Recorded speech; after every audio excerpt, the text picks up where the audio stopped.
आज या ठिकाणी खेड तालुक्याचे लोकप्रिय कार्यसम्राट आमदार आदरणीय दिलीपअण्णा मोहिते पाटील यांना स्थानिक पातळीवर खऱ्या अर्थानं आमच्या महाराष्ट्र सेनेचे सर्व पदाधिकारी प्रामुख्याने इथे उपस्थित असलेले आमचे जिल्हाध्यक्ष आदरणीय समीर भाऊ तिगळे, जिल्हा उपाध्यक्ष तुषारजी बवले,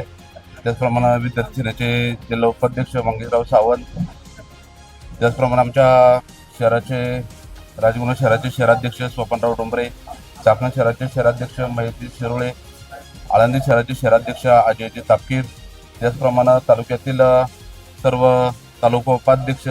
त्यामध्ये आमचे अमरदीप ओले असेल, मनोज पडवळ असेल, त्याचप्रमाणे तालुका उपाध्यक्ष गणेश रवंदळ असेल, त्याचप्रमाणे तालुका उपाध्यक्ष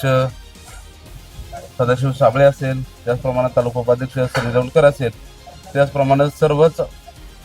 खेड आळंदी विधानसभा मतदारसंघातील महाराष्ट्र नवनिर्माण सेनेचे सर्व पदाधिकारी खऱ्या अर्थानं या ठिकाणी तालुक्याच्या विकासासाठी आणि माननीय राजसाहेबांनी जो तरुणांसाठी जो रोजगार उपलब्ध करण्यासाठी आणि खऱ्या अर्थानं आमच्या तरुणांना एक न्याय देण्यासाठी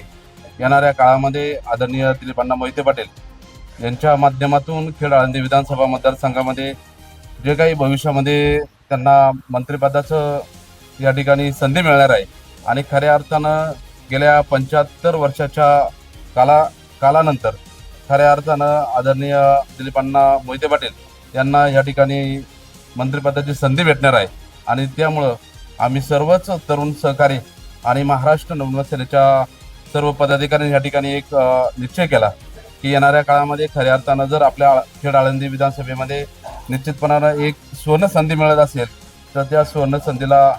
निश्चितपणानं आपणा सर्वांचा सहभाग असणं या ठिकाणी गरजेचं आहे. त्यामुळे आमच्या सर्व सहकाऱ्यांनी या ठिकाणी हा एक पाठिंबा खऱ्या अर्थानं दिलीपअण्णा मोहिते पाटील यांच्या पाठीमागं उभा केला आहे आणि येणाऱ्या 20 तारखेला माननीय दिलीपअण्णा मोहिते यांच्या 2 नंबरतील घड्याळ या चिन्हासमोरील बटन दाबून माझी खेड तालुक्यातील तमाम मायबाप जनतेला या ठिकाणी विनंती राहील की येणाऱ्या 20 तारखेला घड्याळ या चिन्हासमोरील बटन दाबून अण्णांना प्रचंड बहुमताने या ठिकाणी निवडून द्या अशी या ठिकाणी सर्वांना विनंती करतो आणि या ठिकाणी थांबतो.